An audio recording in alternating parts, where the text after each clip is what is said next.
सत्य वचन, अमर वचन, जीवित वचन, दिव्य वचन, सत्य वचन, अमर वचन, जीवित वचन। साई दा बामा बनी दा बामा बगरे रे सनी रे सनी रे सनी रे सनी रे सा।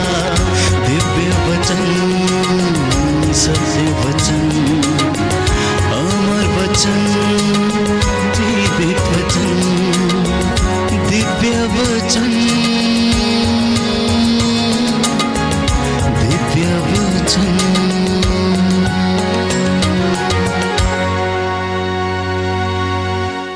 Hallelujah, hallelujah, hallelujah, hallelujah. आइए हम ईश्वर के इस प्रांगण में अपने जीवन की हर परिस्थिति समर्पित करें। चाहे हम जैसे भी हैं, जहां भी हैं, जो भी हैं, प्रभु के लिए समर्पित हो जाए, क्योंकि प्रभु जानता है कि हमारा जीवन कैसे उसके लायक बन सकता है। प्रभु जानता है कि वो कैसे हमें कुम्हार की तरह अपने योग्य बर्तन बना सकता है। समर्पित होकर उस यीशु मसीह के वचन को अपने जीवन में घर करने दें। प्रभु का वचन, जैसे मैंने कहा था कि मनुष्य जो कुछ भी करता है वो समझता है कि ठीक करता है, लेकिन प्रभु मन की थाह लेता है और वो जानता है कि क्या सही है, क्या गलत है। प्यारे भाइयों और बहनों, आज प्रभु का वचन सुनते समय हम अपने आप को तैयार करें और अपने अंतःकरण की जांच करें कि क्या मेरा जीवन प्रभु के साथ है या प्रभु के खिलाफ है। और सिर्फ यही नहीं, हमें यह भी जानने की ज़रूरत है कि क्या मैं प्रभु के योग्य हूँ या नहीं हूँ। और अगर मैं प्रभु के योग्य नहीं हूँ तो क्या मैं उस रास्ते पर हूँ जो प्रभु के करीब लेकर जाता है, मुझे प्रभु के योग्य बनाता है। आप सबों को पता है कि एक योग्य बर्तन में ही योग्य चीज़ें रखी जाती हैं। मैं अपने दोस्तों से कहता हूँ, मैं खुद को बार बार ये याद दिलाता हूँ कि हम न्यूज़पेपर में, अखबार में पानी भरकर नहीं पीते, हम एक प्रॉपर ग्लास में पानी भरकर पीते हैं, क्योंकि ग्लास जो है एक उपयुक्त बर्तन है पानी पीने के लिए। अखबार पानी पीने का बर्तन नहीं है। वैसे ही जब हम ईश्वर के आशीर्वाद को अपने जीवन में ग्रहण करना चाहते हैं, जब हम ईश्वर से प्रार्थना करते हैं, ईश्वर से बरकत मांगते हैं, दुआएं मांगते हैं, तो उस दुआओं को, उस आशीर्वाद को, ईश्वर के बरकत को ग्रहण करने के लिए हमें एक योग्य बर्तन बनने की जरूरत है। ईश्वर का आशीर्वाद हमारे जीवन में तभी रह सकता है जब हमारा जीवन ईश्वर के आशीर्वाद को ग्रहण करने के लायक है। और प्रभु का वचन कहता है कि अगर तुम्हारा हृदय प्रभु के प्रति समर्पित है, अगर तुम्हारा मन उस प्रभु में लगा रहता है, तो तुम स्वयं उस प्रभु के आशीर्वाद में जीते हो, उसका अनुभव करते हो।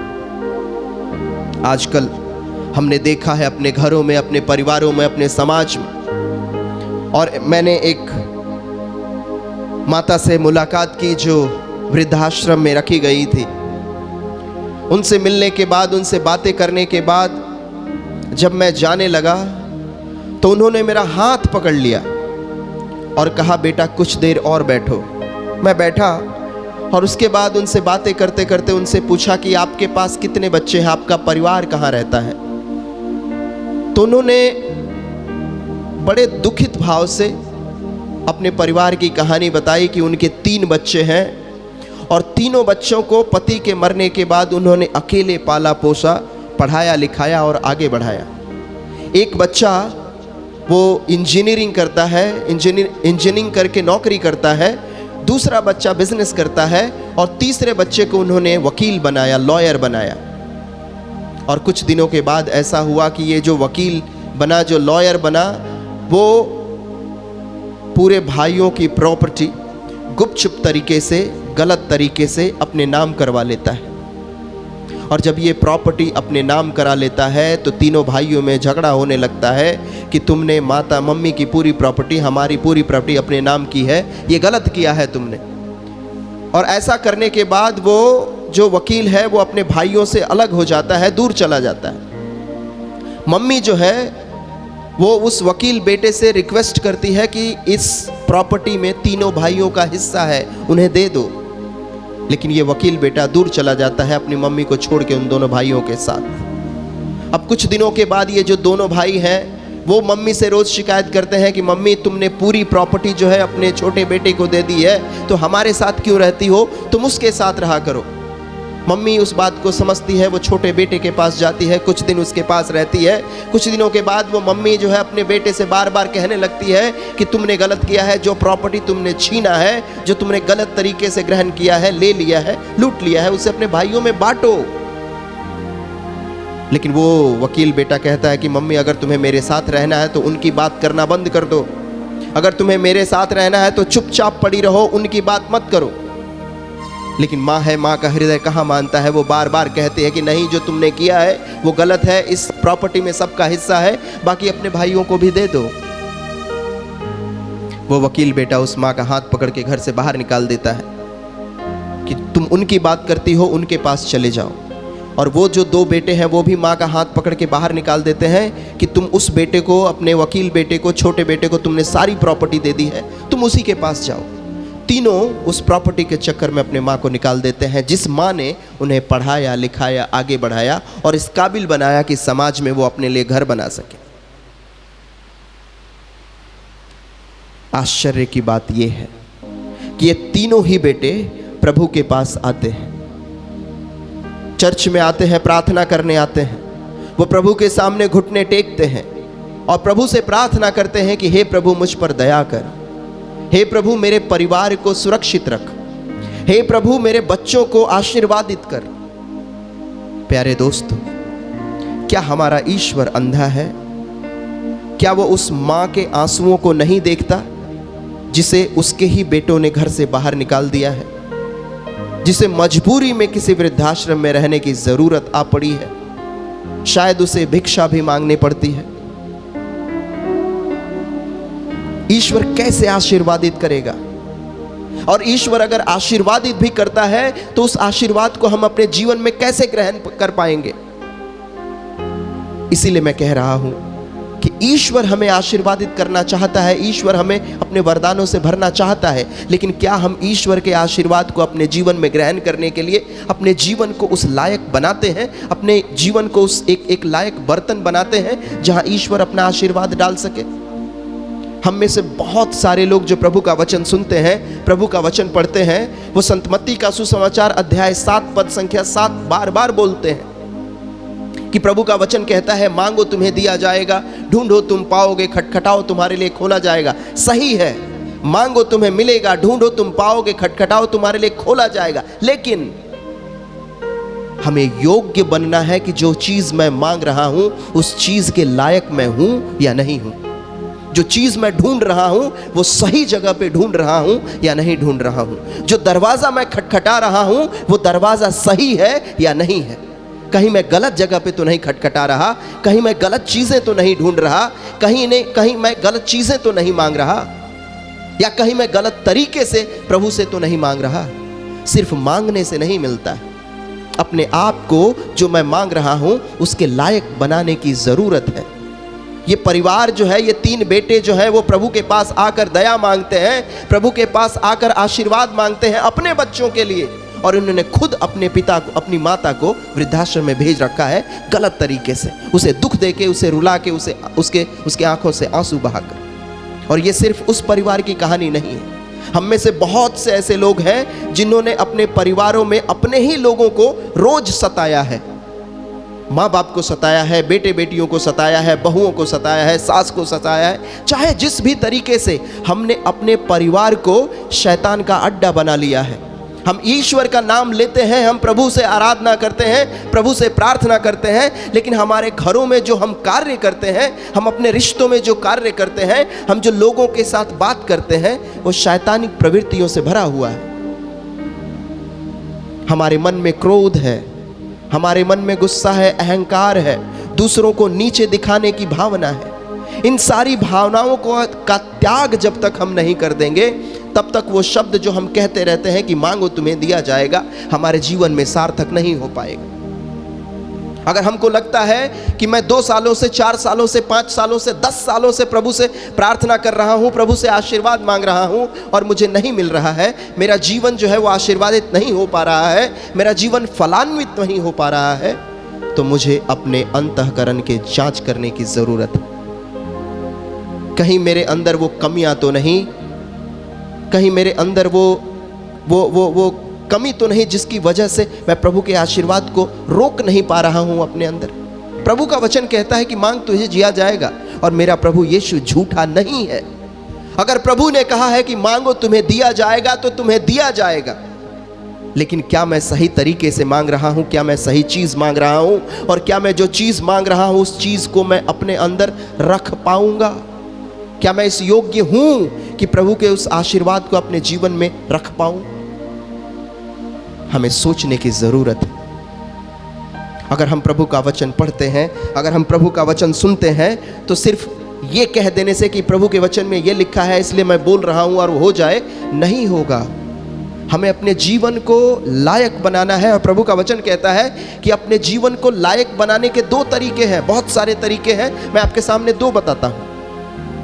पहला तरीका जो बाइबल हमेशा बताता है, पुराने विधान से लेकर नए विधान तक, कि पश्चाताप करो। अगर हम अपने जीवन को संवारना चाहते हैं, अगर हम अपने जीवन को योग्य बर्तन बनाना चाहते हैं, अगर हम अपने जीवन को लायक बनाना चाहते हैं, ईश्वर के आशीर्वाद को अपने जीवन में फलान्वित करना चाहते हैं, तो हमें पश्चाताप करने की ज़रूरत है। हो सकता है हमने बहुत सारे पाप, बहुत सारे गुनाह अपने जीवन में डाल रखे हैं। हमने बहुत सारे लोगों का दिल तोड़ा है, हमने बहुत सारों को गलत तरीके से लूटा है, हमने बहुत लोगों को धोखा दिया है, और दिया नहीं, देते हैं। हम गलतियों पे गलतियां करते आ रहे हैं, उन गलतियों को छोड़ना नहीं चाहते, उन कमियों को छोड़ना नहीं चाहते, हम अपने गुनाहों को त्यागना नहीं चाहते। हम अडल्ट्री करते हैं, हम व्यभिचार में जी रहे हैं, और उस व्यभिचार में हम जीते रहना चाहते हैं। और इन सारी कमियों के बावजूद, इन सारी पाप कर्मों के बावजूद हम ईश्वर के सामने कहते हैं कि हमको ये वरदान चाहिए। हमें पश्चाताप करने की ज़रूरत है, और पश्चाताप का मतलब है हमें अपने गुनाहों को त्यागने की ज़रूरत है। अपने गुनाहों को त्यागने का मतलब है कि जो गलतियां मैं करते आया हूं, उन गलतियों को छोड़ने की ज़रूरत है, आज और अभी। अगर प्रभु का वचन कहता है कि जितना मेशर तुम दूसरों को देते हो, वैसा ही मेशर तुम्हारे लिए भी दबा दबा कर दिया जाएगा।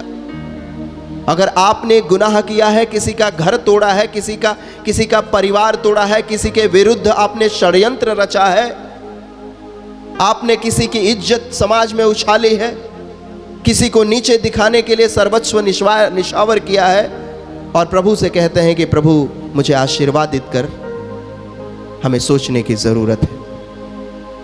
मेरे प्यारे दोस्तों, पश्चाताप से ही हम अपने जीवन को साफ कर सकते हैं, पश्चाताप से ही हम अपने जीवन को पवित्र कर सकते हैं। और पश्चाताप का मतलब सिर्फ ये कह देना कि मुझे माफ़ करो प्रभु नहीं होता है। सिर्फ ये कहना कि प्रभु मेरे गुनाहों को क्षमा कर, मेरे पापों को क्षमा कर, ऐसा कह देने से हमारे पाप क्षमा नहीं होते।